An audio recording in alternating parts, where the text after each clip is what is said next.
I didn't I kind of moved the mic, the actual mic piece, not the pop filter. Check 1, 2. Boom, we're live. No, buddy. Hey, man. Episode 115. Getting ready for UFC 280. We are now 9 days away. 9 days away from the biggest pay-per-view of the year. You think it's the biggest pay-per-view? Yeah, I don't think there's really any question. I mean, to be honest with you, it seems like 280 and 281 are the biggest two, right? So there was a couple earlier this year that were really good. We started off the year with a banger. UFC 270 was huge. I think it was 270. Ngannou versus Gon. Figueiredo versus Moreno. Yeah. I think that was 270. If not, it was like... Oh, no, because Oliveira Poirier was the last one of 2021, and that was 269. Okay. So, yeah, it was 270. And this is probably the biggest pay-per-view since then. I'm pumped.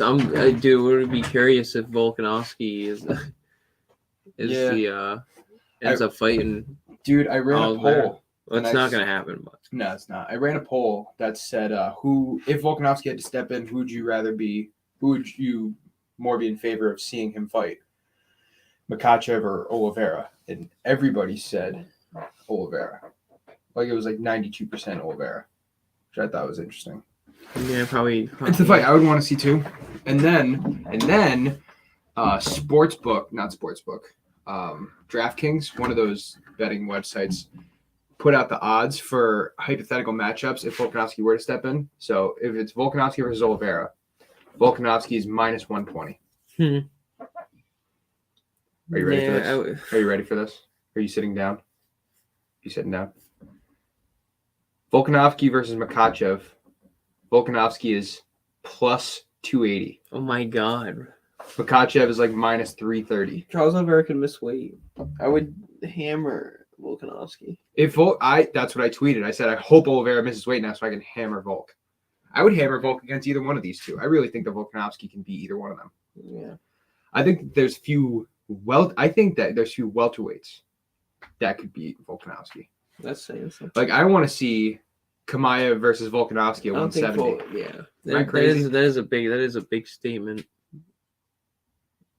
I don't know. It's definitely a hypothetical. I just think that his well-roundedness, I think that his toughness translates so well. Like he got put in a fucking deep ass mounted guillotine and did not tap. You know, that fucking says something. Yeah, kicked his legs, dude. Kicking like a fucking baby. That was crazy. I don't know how he didn't tap, but he didn't tap, so kudos. No, he didn't. Kudos to him. And yeah, he is and now. I'm favoring we go right into Sean O'Malley yawn. I think I'm favoring Sean O'Malley more and more towards this fight, dude. I think Sean O'Malley's reach and his kicks, and I think it's just Jan's not gonna be able to do it, dude. He's not gonna be able to work his way in. Sean O'Malley plus 250 right now. I think that's what it was last time we checked. It might have been like 240. Yeah. That's a great. Great bet. I don't know, man. I'm not gonna favor. That's not like on the pod bet. Right. I just looked at Corey Sandhagen versus Petr Yan, and Petr Yan was able to really eliminate the distance between him and Sandhagen, and I think that really speaks well. I think that O'Malley has a really, really, really good opportunity right now. I've been seeing a whole bunch of shit of him doing like ridiculous, weird ass training stuff. Have you been seeing all these videos? I haven't really. No, I'm trying to think because I have been scrolling through Twitter a lot, and I haven't really seen any. So there's a couple videos of him. He's always smoking weed, obviously, in all of them.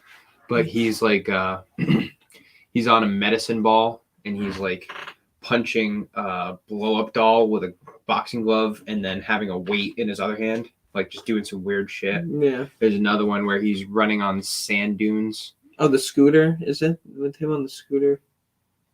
I might have seen something like that. He's just popping up in weird ass things. Like he was in a. Yeah, he's really doing a lot of self promotion. Yeah, he was in a weird ass. Oh no, it was like those Saudi Arabian like white dresses that the men wear. He was in one of them. Huh. And I mean, it's in Abu Dhabi, so Yeah. I guess that's like he has there. been in Abu Dhabi. Oh, I'm sure he's been getting acclimated.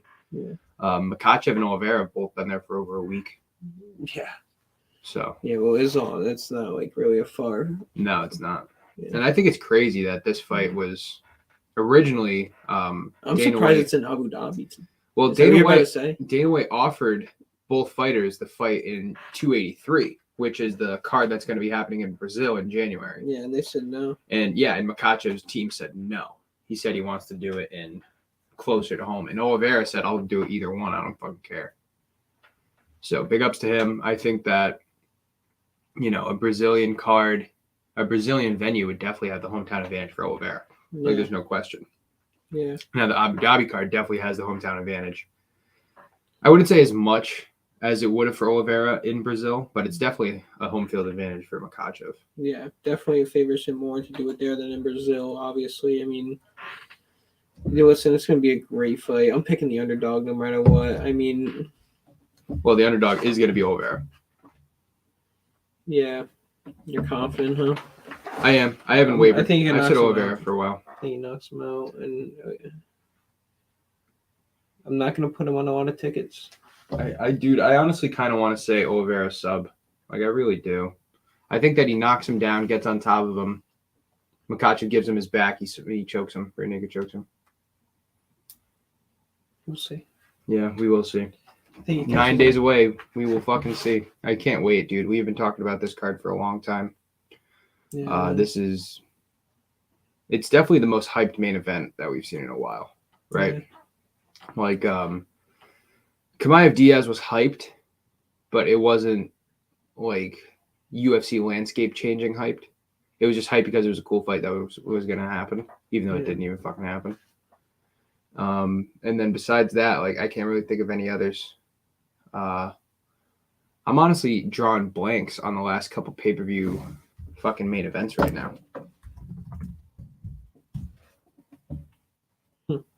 Usman Edwards wasn't really hyped. Pena Nunes 2 was hyped. Yeah, that was hyped. Adesanya Cannonier wasn't really hyped.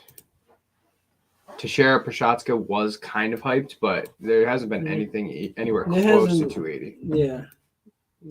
It's definitely been a little bit. There's been a lot of good fight nights, dude. There has been. A lot of good fight nights. There's been a lot. It's like a lot of fight nights. And by the way, it's going to suck when there's a month break, dude. Yeah. Yeah, we're going to have to figure out some stuff to do. Superlatives. Maybe. Fucking divisional rankings. So we talked about this the other day. Maybe trying to do pod every day for a month. I think that would be even tougher if we did it in a month that we didn't have anything. We could do it. I'm sure if we put our heads to it, we could do it anytime.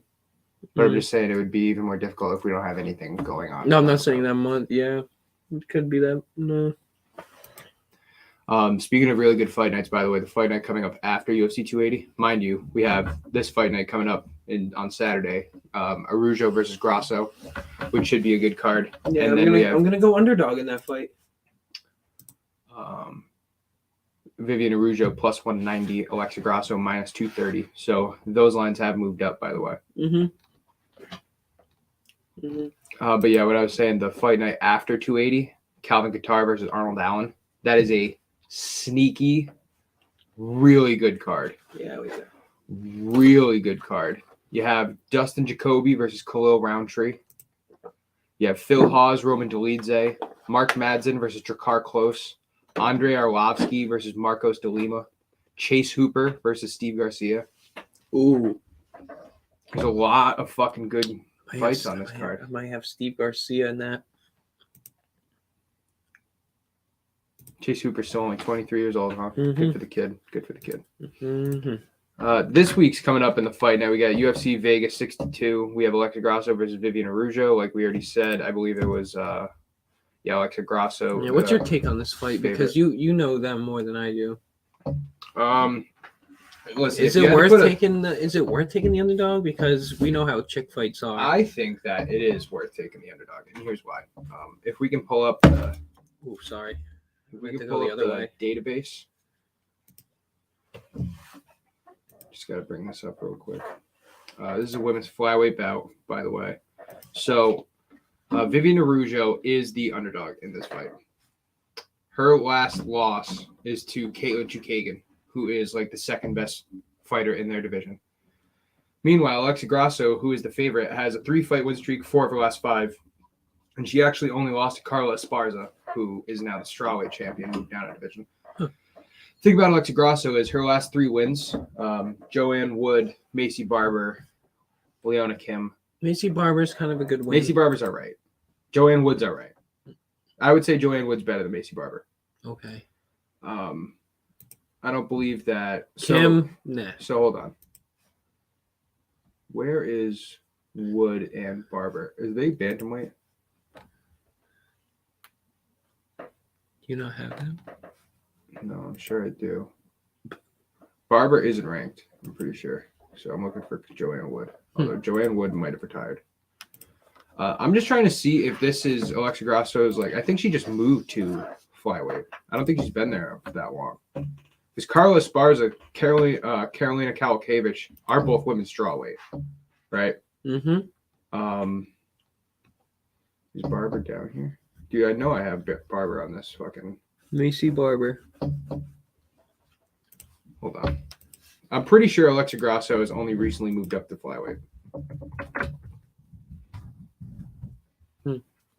I've never really heard of her. Flyweight, what's flyweight? Actually, I have heard of her. Flyweight. No, all right. So I guess she has been flyweight for a little bit now. Strawweight. All right, so this is only like her 1, 2, 3. This is her 3rd or 4th fight in women's flyweight. So she actually has been there for a little bit. Not that long though. So good for her. She will be the favorite. This is really split for me. Like I said, I think that it is worth putting money on Araujo as the underdog, just because the number's there. Exactly. Here's the thing, though. I don't know who you'd parlay. Like, I wouldn't straight bet it because it's really a split fight for me. Yeah. We talked about Jonathan Martinez. We like against Cub Swanson. Yes, I love Jonathan Martinez. I'm gonna hammer Jonathan Martinez. We also talked about how we like Askar Askarov against Brandon Royval. Now, is it worth putting Brandon Royval on? So here you go with Brandon Royval's record right here. He beat Matt Schnell, beat Rogerio Bontorin. Those are good fights. Mm-hmm. He also beat Kai Kara France. His last 2 losses are against Moreno and Pantoja, who I would say are 2 of the top 3 in the division, right? Then you got Askarov, who's only ever lost to Kara France. This is a good fight, man. Askarov is a wrestler, first and foremost. He just lost, right? He lost to Kara France. Yeah. The only reason he lost to Kara France is because Kara France stuffed like 12 takedowns. Very impressive. Now, I'm pretty sure Askarov is a husky 125 as well. Like, I'm pretty sure he's a big boy for 125. Yeah, kind of a weak chin, maybe. Royval only a 1-inch reach advantage. He's 5'5". So he's actually like 5'6", and Royval's like 5'9", and they have almost the same reach advantage. So either Askarov has really long arms or Royval has really short arms. Man, I'm kind of smelling upset. I don't know, man. I've always liked Askarov. I thought Kara France just had a beautiful performance against Askarov and his win against him. Kara France was like plus 300, bro. I don't think he was plus 300. Plus 200. I'm pretty sure it was really close. I'm pretty sure Kara France was an underdog. Yeah, I think he was an underdog. But anyway, yeah, it's.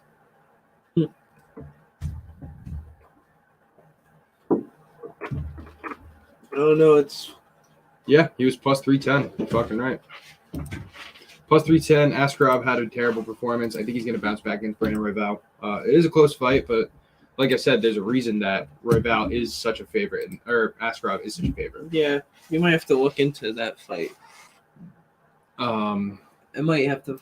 Victor Henry has been skyrocketing, by the way. He started at minus 300. He's now minus 370. That should be on a parlay. Victor Henry. Let me get rid of these. Those, though. By the way, for anybody listening for football picks, I texted you earlier. Patriots money line this week against the Browns. They're a 2.5-point dog right now. Cowboys money line this week, 5.5-point dog. I like them both. I like them against the Eagles in Philly. I really do. But going back to what we were saying, Jonathan Martinez, Victor Henry, and then if we were to throw Askarov on there, although I don't know who I want to pick now because you kind of got me thinking that you want to take away Val. I might have to sprinkle, yeah, because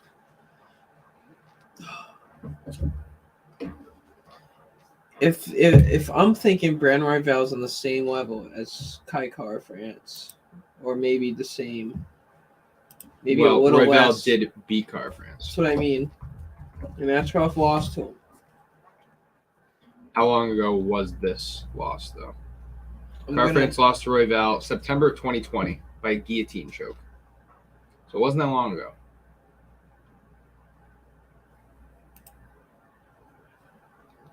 I'm gonna have to take Brandon Royval.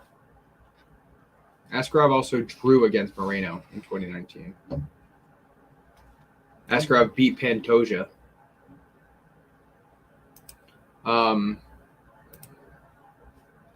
By the way, this fight is Brandon Royval actually finishes people, bro. He finishes fucking people, and he does it with chokes. So when you got a guy like Askarov, you don't think he can knock him out? I don't think we'll see a knockout here now. No? I think Askarov wins by decision. I think Royval wins by sub. So let's check those odds real quick. Askarov by decision plus 125. Royval by submission plus 500. I think that's an interesting pick. Royval by submission. Royval by knockout. He has one knockout in his career. He got knocked out. I'm sorry. He's never had a knockout. He got knocked out by Brandon Moreno with 1 second left in the first round. Buzzer beater.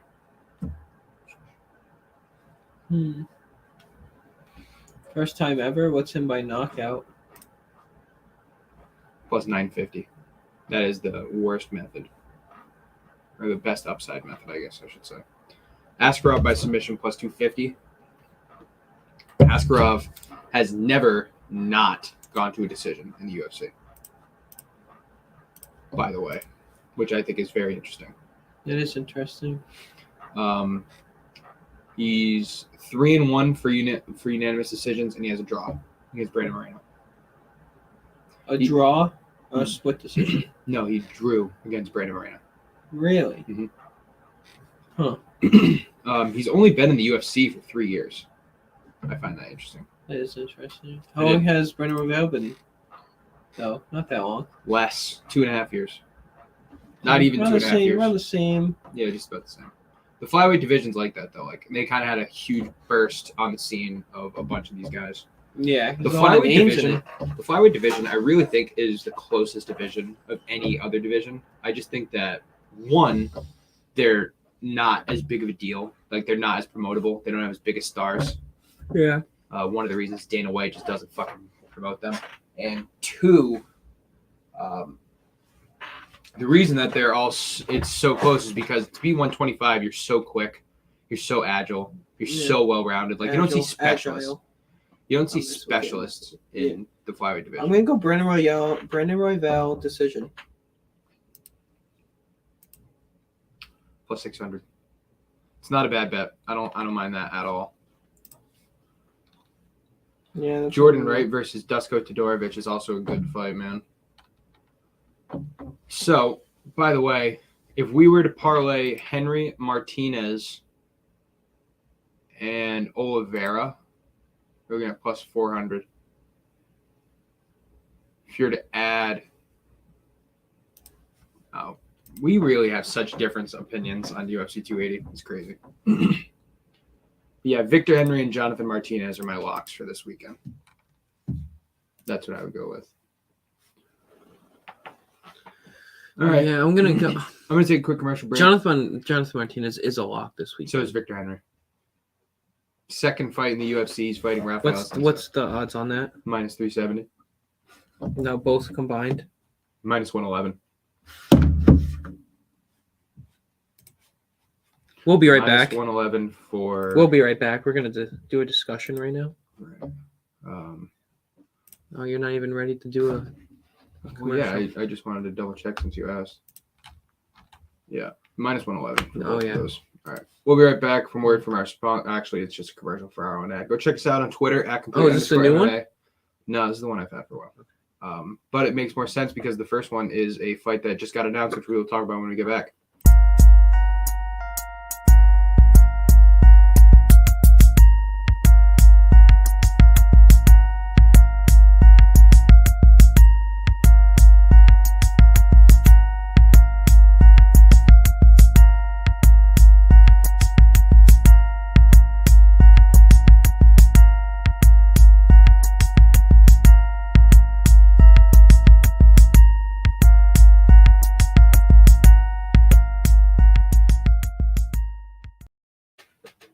I don't want to hammer for fight nights.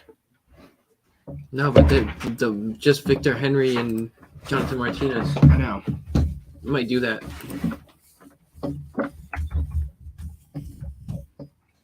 Put 250 on it. So he unanimous decision beat Raoni Barcelos in his debut in that UFC 270 card. Wow, we got beat the fuck up too, though. Well, he had almost a 50 strike advantage on Barcelos. Barcelos My birthday. bet. January 22nd. He also stuffed 6 of Barcelos' takedowns, which is impressive. And he's fighting Rafael Assunção, who has lost his last 4 in a row.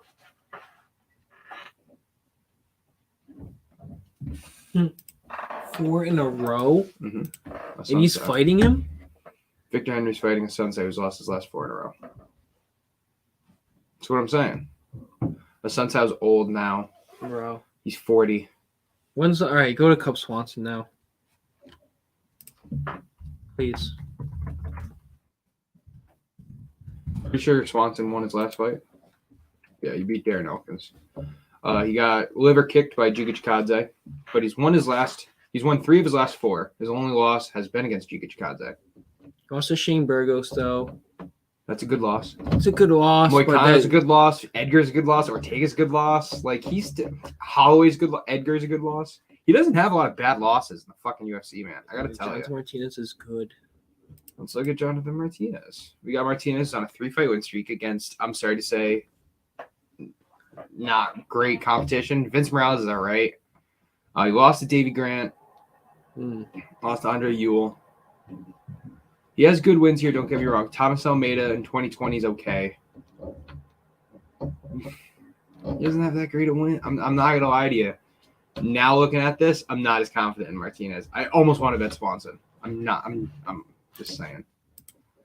Can we go to the tail of the tape real quick? How old is he? We got 38. We got a 10-year age advantage for Martinez. Same everything. Except for age. Everything else is virtually identical. Yeah, I would have to watch some fights on Jonathan Martinez now because I'm a little shook too. Well, if we just take a look at this, his last fight against Vince Morales isn't a bad fighter. He was 2 for 2 for takedowns. Do they say control time? No, it doesn't. Really?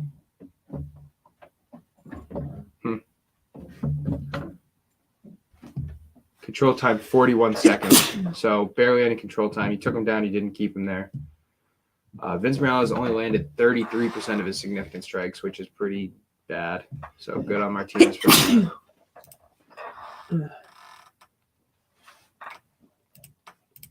All right, UFC 280. Sorry. Yeah, go ahead. UFC 280. Yeah, UFC 280. 9 days away. We've been getting ready for this for a long time. Titled the podcast, this week's episode of this podcast, for 280. We will be holding live reactions from 10 a.m. through 5 p.m. for the entire card for UFC 280. That's going to be on October 22nd. That's only 9 days away, 10 a.m. to 5 p.m. We're going to be here for you guys. I'm going to have a couple of the guys over. Pretty sure Mike, Dylan, Colby are going to come through for it. We're going to have a good time. Hopefully, we're going to win some money. We are putting down a pod bet that we will do. We might be putting down 2 different pod bets. You know that, right? Like, that might happen. Because we can't agree on a fucking fight on this card. The only one we agree on is Oliveira. You like O'Malley, I like Jan. You like Muhammad, I like Brady. Yeah, but I'm not gonna be betting on O'Malley a lot, dude. I'm just saying. You know. I think we both have Darush against Gamrot. Yeah, I got Darush. Chukagan versus I thought Firo. we talked about this already. I thought we had a pod bet. Not really. Did we? I thought we agreed on. I thought we had. What was it? We talked about. I don't know. We've talked about this so much. I know, but I don't think we've nailed down a pod bet. I'm pretty sure we've been saying that this is like 3 weeks ago, maybe. I'm pretty sure we've been saying that we have different opinions on most of this. Like I like Dillashaw, you like Sterling. Yeah, but we combined like prelims too that we agreed on. I know, but there's not a whole lot of prelim. I mean, there's no prelims to bet on in the sportsbook yet. No, I know, but like there will be. All right, so let's just take a look at the fights, and we can kind of go from there. They will be though. Wow, look at that. UFC 281 is going to be good too. UFC 281 is going to be really good. All right. So we like Oliveira. Yeah. Oh, yeah, we did. Okay. We both have Baralho. Oh, yeah. We both have highlighted them. We both have Darush. Yeah. Oliveira, Darush, Baralho, Makayev. That is a pod bet I can get behind. Ozdemir and Krylov. I like Ozdemir. I don't know if I want to throw that on. I'm thinking Ozdemir is going to be like -150. I think you throw that on with like a $20, bro. Yeah. You know, to win like 200, hopefully. By the way, there isn't a Nurmagomedov fighting on this card. Abdulmanap. Dobson. AJ Dobson versus Armin Petrosian. I don't know, man. Like a Petrosian. That's close. Petrosian should win 9 times out of 10 by a decision, but AJ Dobson can knock anybody, and I mean anybody in that division out. I'm going with the 9 times out of 10. I'll go with the 7. I also like Abdal Wahab versus Parker Porter. I think Parker Porter is one of the most overrated heavyweights in the division right now. So this is what we got to do. Ready? We have to nail these prelims. So when we get to the main event, that's just cherries on top. I like that. Because the main event, the one we agreed on, the main event, Oliveira, it's definitely a fucking risky pick. Yeah. Right? So we got to hit some bets before that comes on. We got to hit bets. I like that. We got to hit bets before the Jan O'Malley fight. One fight I want to take a little bit more of a look at is Chukagan versus Firo. Okay? You know who Caitlin Chukagan is. We've seen her fight many times. I don't know if you know who Manon Firo is. She is one of the prospects in the women's flyweight division. Okay. So Chukagan's on a 4-fight win streak against Calvillo, Araujo, Maya, and Ribas. Man, Ribas is a damn good win. All by decision, by the way. Very good win streak right there. Yeah. Her only 2 losses since 2019 is Shevchenko and Andrade. I'm going Chukagan. Well, hold on. Because now we take a look at Firo, who is 4-0 in the UFC. Right? She's only 30 years old. She has a 3-inch reach disadvantage on Chukagan. Chukagan's tall. Chukagan's like 6 foot. She's tall. That's what I mean. But Firo runs the fuck through people, right? Like, look at these strike. She has doubled the strikes of her opponent 3 out of 4 times, and twice it was 84-17, 53-17. You know what I mean? She gets takedowns in every one. She is a very complete fighter, and she's a prospect, and she's rising through the ranks. So we should look at some tape on Manon Firo. As of right now, I have Chukagan, but it's very close. It's a lot closer than people think, and I think that Chukagan is going to come in as a fucking favorite. I think she's going to be like -300.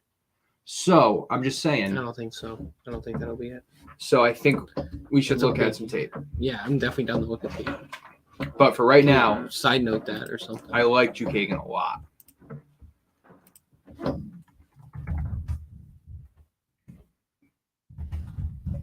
Okay. Ooh, feel it. All right, so we got that one down. We talked about Jan O'Malley. Darush Gamrot. We haven't really talked about this. No, but we kind of. I know we're expecting the same thing. Obviously.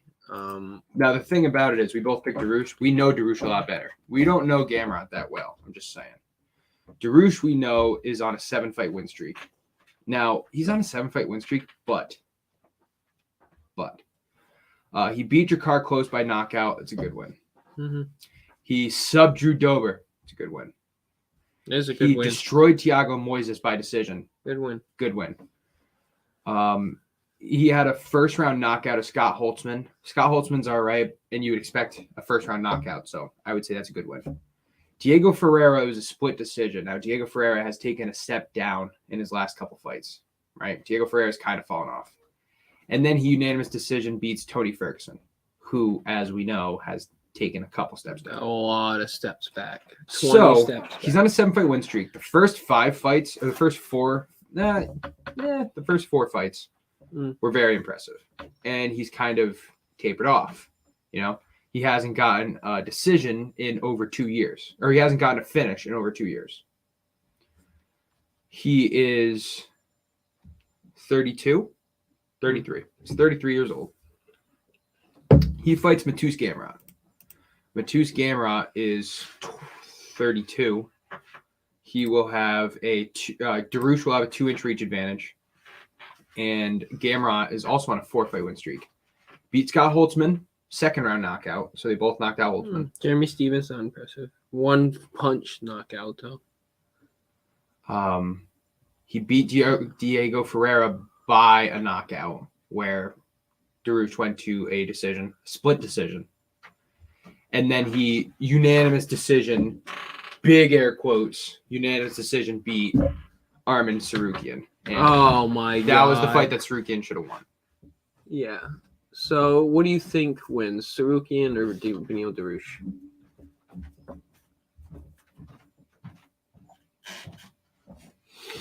Oh man. I think Tsarukyan does. Because I think Tsarukyan has better wrestling than Gamrot.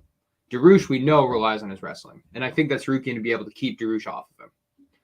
Darush is really fucking strong for a lightweight, by the way. He's a big lightweight. Like, he's going to weigh in at 155. He's probably walking in the cage at 175, 180. Big lightweight. Gamrot is not going to be that big. He's going to be like 168, 170. Maybe. Probably 168. And I think that Tsarukyan is definitely able to keep Darush off of him. However, I say that, and then we look at this fight, and Gamrot was 6 of 21 for takedowns. That's what I mean. So I'm gonna say Darush beats Tsarukyan. Now is Beneil Darush's? I'm breaking this fight down to you to get answers and stuff, and maybe we can both look at it different. Whose defense is better? Darush's or Gamrot's? Takedown or regular takedown? Defense? Whose defense is better, Gamrot or Darush? Yeah. On the ground. Or getting to the ground, you know what I mean? So I would... See, we haven't really seen Darush on his back. I haven't really seen Gamrot fight, so I don't really know. But we haven't really seen Darush on his back. That's the thing. I think that's a really close call. But I think that's where the answer lies in this fight, because I think whoever's better on defense will be better on offense. I would say that Darush is a little bit better on defense. So I'm gonna stick with Darush then. I think I don't know, man. Like, look at this. Tsarukyan was 38% of his significant strikes. Mateusz Gamrot dodged 62% of significant strikes thrown by Tsarukyan.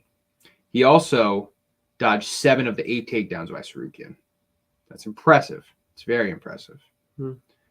Man threw 264 strikes and landed 110. Gamrot threw 100 strikes less and only landed 2 less strikes. That's impressive. That's impressive. Here's the thing, though. He also had 5 minutes control time. Here's the thing. And we've talked about this before, and I think it's something that should really go into effect in the UFC. The UFC should start scoring stuffed takedowns. I think that the UFC should give points to someone who has stuffed 15 of 21 takedowns. I think that that's part of mixed martial arts. You know, that is a wrestling skill. It's also a stand-up skill, Like you have to have great poise, balance, timing, technique to stuff a takedown from a fucking wrestler like Gamrot. So if you stuff 15 takedowns, it means nothing. But if you get taken down 6 times with 21, that's a huge flaw against you. I think that's crap. It is kind of crap. Especially for a guy like Gamrot or for a guy like Sterling. Remember when Sterling went against Jan and he had like 3 takedowns of 39 tries or some shit like that? Yeah. And no points got awarded to Jan for stuffing 35 some odd takedowns. Yeah. I know, it makes me think like, all right, so if they're both wrestlers, now mind you, here's what I would say, right? Gamrot, they're both wrestlers. They're both good wrestlers. Yeah. Darush is stronger. I think Darush might be better standing. I would give Darush the edge standing. They're both good wrestlers. That would make his wrestling a little better. Sure. I'm gonna stick with Darush. I'm sticking with Darush too. I just think that this is is a 3-round fight too, right? This isn't a 5-round fight. We just saw that Gamrot can go 5 rounds. He went 5 rounds and won by decision. He was active in the 5th round. Darush, mind you, has never gone 5 rounds. So could there be a fucking cardio issue? Like, will Gamrot put a pace on Darush? That could be an option. Just saying. Yeah, it could be. I don't think his accuracy will be as good as it was because he did have 5 minutes control time. You know, only having 5 minutes control time in a... Beneil Darush has a career of 81% takedown defense. Gamrot has a 90% takedown defense. He also has had a lot less fights. He has 22 fights. Darush has 26. Yeah, but in the UFC. Oh, in the UFC, yeah. Yeah, he has a lot less fights. Yeah, that's what I mean. Yeah, I don't know where Gamrot was before the UFC. I don't know either. I think everything... It just makes sense for the bookie. The bookie could absolutely just cash out and make a name by people just betting on Darush, you know. Mm-hmm. But we'll see. I think all the signs and all like the slight edges that he has, like his striking being a bit better. Maybe their wrestling is kind of the same. But him being more weight, having a slight reach advantage, having the better striking, I think it kind of leads towards. I think that kind of bumps up his more MMA based skills. Mm-hmm. You know, I know I'm kind of stating the obvious here, but no, I agree. Yeah, I think he can take it home. I just think that Gamrot has something to prove here in his wrestling. Oh, fighting absolutely. Another wrestler. And I think that if Darush can't stop takedown, I mean, this is like you were just saying, this is an obvious point, but if either one of them can't stop takedowns, and I have a feeling that Gamrot will go for more takedowns than Darush, I think that'll be it. I think that. Yeah, agreed. Definitely agree. I have a feeling that this could be the most boring fight of the card. It could be. I think Sean Brady, Bilal Muhammad might have that cake too. I got Bilal Muhammad. So we've talked about this. Let's talk about this a little bit more. We still got over 15 minutes. Sean Brady versus Bilal Muhammad is such an interesting matchup because you have Bilal Muhammad, who in his career in the UFC always wins as the underdog. Over 90% takedown defense. He has a 91%. And you have Sean Brady, who averages over 3%, over 3 takedowns per fight, and has a 60% takedown accuracy. That's very good takedown accuracy. He has 5 takedowns in his last fight against Michael Chiesa, who is a wrestler. Michael Chiesa is a wrestler first. But wasn't that like a scramble? No, that was the Luque fight that you think of against Chiesa. He's 5-0 in the UFC. He has 2 submission victories. Jake Matthews and Christian Aguilera. You notice how there's only 18. He only threw 18 punches. Yeah, because that's significant strikes. So if I go to this, it's going to tell us the amount of total strikes, including the ground. He threw 51 of 80. He got outpunched. He did, but he had over half of the fight was his control time on the ground. The 15-minute fight, he had 7:45 time of control. Yeah. And that's how Sean Brady wins. He takes people down. He doesn't let them up. So that's really where the fucking catch-22 comes of Bilal Muhammad have one of the best takedown defenses in the UFC. I'm going to stick with Muhammad. I want to look at Bilal Muhammad a little bit more. Let's stick with the stat. Bilal Muhammad has a 7-fight win streak, not including his no contest with Leon Edwards. That was crazy.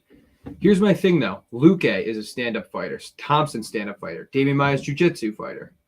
Diego Lima, Lehman Good, Takashi Sato, Curtis Melender. I don't know those guys. His only loss is Jeff Neal since 2016. It's good. He also takes people down, right? So if you look at this, he's been taken down twice since like 2017. Took down once by Damian Maia and by Takashi Sato.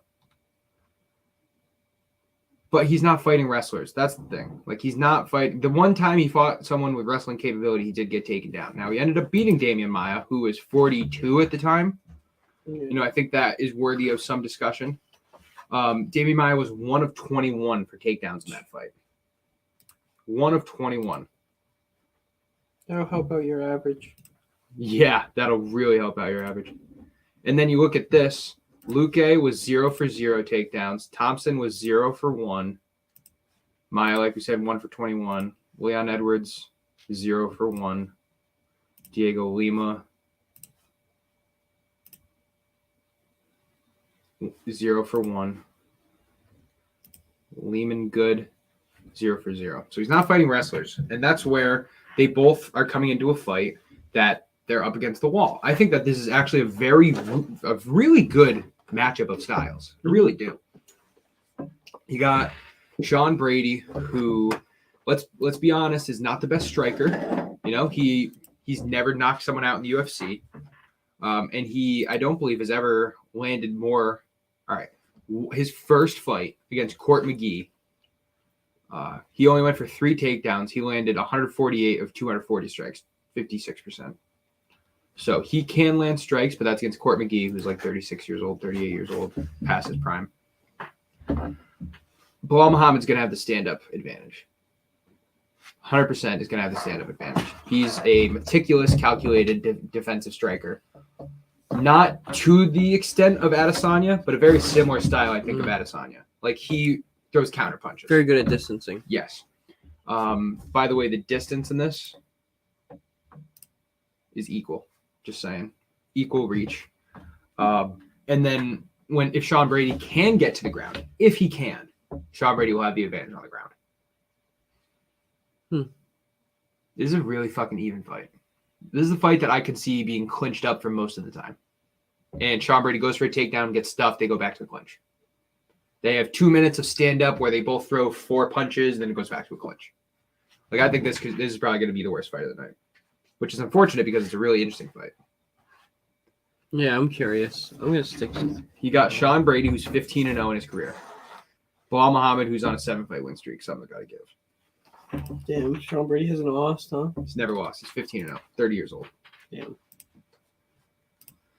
All right, we're going to take another commercial That's break. tough to When we get back, we will finish up talking about UFC 280, maybe start a pod bet. Go follow us at @complete_MMA. Go follow Fans Only Sports and their many social media platforms: Facebook, YouTube, Twitch, Twitter, LinkedIn, and we will be right back.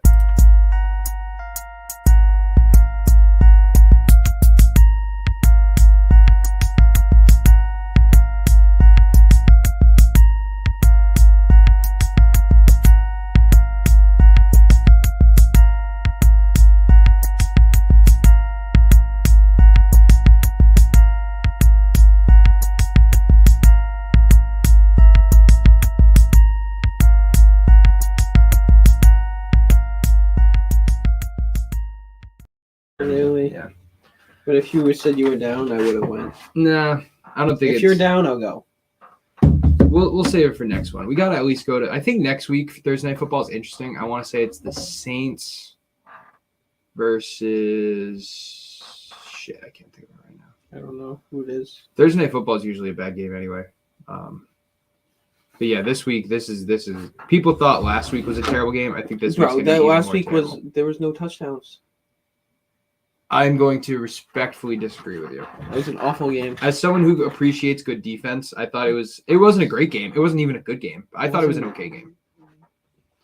A bunch of sacks, a good couple interceptions. It wasn't like it was terrible throws getting intercepted. Like it was a good interceptions. So Russell Wilson had a terrible throw. Russell Wilson had Like a lot of terrible throws. Russell Wilson had a bad read. It was a bad throw, yeah. It was a bad throw, sure. But for the most part, I don't think They went to the red zone 3 times, dude, and didn't fucking score. Dude, the Colts defense is really good. I people are just not looking at them like Yeah. that because they're a bad offense. But they have a good defense. Yeah. They're so good. It's not what I said. I said their defense is good. Yeah, their defense is so good. It's better than the Patriots. So good. Anyway, back to MMA, back to UFC. Motherfucker had to bring up the Patriots, bro. Yeah, Had to bring up the Pat. of course I did. Why not? Why can't we talk about the Pats? We'll see. We'll see who has the better record at the end of the year. We'll see November 6th. We'll see. No, we'll see who has the better record at the end of the year. Dude, we've done this so many times. We'll see who has the better record. We'll see. We'll see who's in playoffs. I don't think either one of us are going to be in the We'll playoffs, see. buddy. I don't think We'll so. see. I'm pretty sure. We'll see. We might squeak in there. This is like the first year that neither one of us have been in the playoffs. Did you guys make the playoffs last year? Yeah, you did. You went to the Bills. So you must have had a better record than us last year. Yeah, you didn't make the playoffs. Yeah, no, I didn't. Why did you not make the playoffs again? We lost to Jacksonville in week 18. Yeah, that's right. You guys lost by 35 in the wild card round. Yeah, we both had a shit year, man. Yeah, we We both had a shit year. You gotta be able to make it there to lose. You know what I mean? I mean, we can keep going on this. Oh, we can go more. We can go more. What happened when we played each other last year? It don't matter. How many rings do we got? Really? How many? Really? How many? Sour ass Patriots. Sour. That'll never be able to get over the past. Unfortunate. You guys have way more rings. You guys had the best dynasty ever. I'll give you that. Besides that, Best quarterback ever. 15-year period, you guys have been one of the Best worst quarterback. franchises ever. Best quarterback. Best head coach. Best tight end, maybe. Salute. Keep it up. Respect. Yeah, that was the boys from Can We Keep It Real. Good looks for those guys. Shout out to them. They're the other podcast that has over 100 episodes on Fans Only Sports. Nice. I think they're actually getting close to us now. They might be at like 112 or something. Yeah, we're gonna do a month straight, so they better be ready. Are we gonna count? Oh shit, we're gonna count each one of those, huh? That's No, gonna be a so lot. let's say like you do a month straight, right? 30. Are we gonna do a month straight of podcasts like this, or are we gonna include spaces? I think it has to be this. I don't know if I can do that, dude. I know, but like Like, are we gonna do it at 10 o'clock at night? or like 6 in the morning. Or 6 in the morning? Or are we gonna do it now? When we do podcasts, do they have to be an hour? That would kind of be like radio at that Can they point, be but it half can't. an hour? Can we do it on your lunch break? That would be a space. Yeah, that's true. Honestly, man, if it's between 6 and 10, it would have to be at 6 because I'm not gonna have you come over here at 10, fucking leave at like midnight to go to work every day. I just wake my ass up at 6.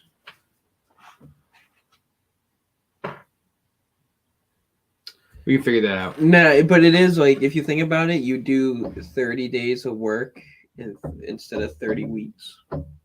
Basically, Yeah, that's like a dedication thing. that's a month's work. That's half a year's work in a month, basically. More than half a year. That's Yeah. that's a That's 7 months. 7 months. Yeah, that'd be a great. I think it would be tough, but I think once we did it, we might. You're not in frame, by the way. I think once we did it and we completed it, I think it would be much. I think we feel good about doing it. That's what I'm trying to Be say. a lot of editing clips because you keep kicking. Sorry. Because once I think after this week, I think I'm gonna starting to edit clips and post them on Twitter. I don't know why I haven't done that yet. But that's gonna be something I'm gonna try to do. I want to start getting on Facebook and Instagram and putting reels because reels get you fucking tons of views. I want to throw it on TikTok. Okay. I just want to get as many clips as I can out of there, and I don't really have the time to do it. Yeah. I really want to try to. I've been thinking about hiring an intern for MMA Complete. I'm not even bullshitting you. Hiring an intern. I swear to God, I can do it. I have to make an MMA Complete LLC, which does not take a lot to do. Once I do that, I can file for business licenses, and once I do that, I can hire interns, and it's like nothing. Like I just post job hiring on LinkedIn, and college kids for free will just start working for me for 2-3 months at a time. I give them like 3 or 4 things to do a week. One of them editing clips, one of them posting about shit. Like that would be something that I really want to do. Like we could do that. Like we could both do that if we did it. Like if we had. Well, dude, I'm fucking like, yeah, we could do that, but that. You would have to be in the office every day.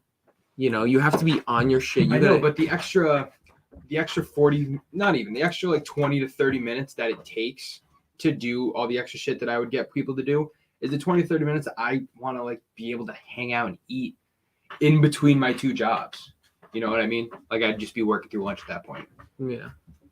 Like I want to do it, and it makes sense to do it, and it would be easy to do it. Problem is I just have no fucking free time. Yeah.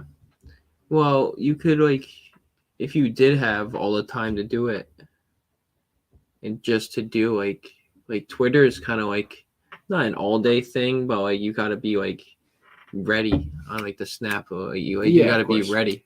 And I think social media is a huge aspect. I just don't think it's the end all be all, man. Like it is. It's not. All right. We gotta have a good product first. Like what we're doing here on social media. Yes and no. Yes, you have to have a good product on social media, but you have to have a good product here. Like, yeah, if we want to just be an MMA Twitter page. No, not just that. Right. But you have to build don't from want to do that. That's what I'm saying. We have a lot to build and we have a lot to grow. We can do a lot of stuff on Twitter, but I want to also have a lot of stuff here. I want to have a business and I want to have the podcast growing and I want to be able to have good content like this. You grow it by social media. And other things. Social media is not it though. All right. So how do you grow it other than not social media? I know we're doing this on the pod, but this is good. This is good shit.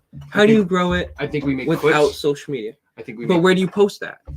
You post it on social media. Exactly. That's what I'm saying. No, but that's what I'm getting at. I know, but what we do for social media right now is just tweet at people and like them. We don't put our own content out there. We do sometimes. The gifts and like that's our personality. We have to make more of our own content, I think, to really grow. Oh, 100%. And not only that, but eventually one day we're gonna have a website. Yeah. And eventually someday we want to have different licenses, sponsorships, and that's not social media. I get that. It is social media. Because you have to get so many media, engagements. But social online. media, I'm saying, is more like Twitter and Facebook and Instagram. And media is not all social media. There's different kinds. Yeah, like Facebook, like Amazon. It's different social media. I don't think Amazon's social media. How isn't it? Because it's you don't like put updates and have friends and make tweets at people. But that's social media though. They're using There's a difference between internet social and media marketing. There's a difference between media and social media. But that's social media marketing. That's what Amazon does the best. Like Facebook, they get paid because they get so many engagements on their page. Facebook is definitely social media. No, I know, but this is a big example. Like they get so many hits on their page, so many engagements on their page that sponsors will pay them to have their advertisement on the page. You know what I mean? Yeah. We need to have so many engagements on social media that they're like, okay, we'll pay you, like X amount, but you need to have this many engagements on your content and your stuff that you post. clips, Right. whatever, and then you that's a meet necessary sponsorship. you That's meet the necessary. contract. Yeah. It's all through social media though. Like obviously we have to be good at this, what we're doing. Yeah, that's all I'm saying. But you got to have a brand to back it. The brand feeds off of each other, is what I'm saying. Yeah, like Twitter, social media engagements will build off of our own content, just like our own content will build off of social media engagements. Yeah. But the only way that we would even get out there is by social media. Right. And the only way we're going to get out there on social media is by having good content. Yeah. But that's why I'm saying, like, it's not all about Twitter. Like, I don't want to put 90% of our work on Twitter. I'm not saying it is, though. Well, okay. All right. Am I saying it is? Well, when I said that Twitter's not the end-all be-all, you kind of said it is. No, I'm saying all of it is. I'm saying it's good to have a fan. Twitter's a community. It's a fan base, dude. Mm-hmm. That's your fans is on Twitter. Like, that's where it's so easy to build a brand on there.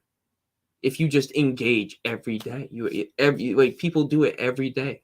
They post stuff that's like borderline copyrighted, and they don't get copyrighted, but they get a lot of views on that post that they do. You know what I'm talking about? Yeah.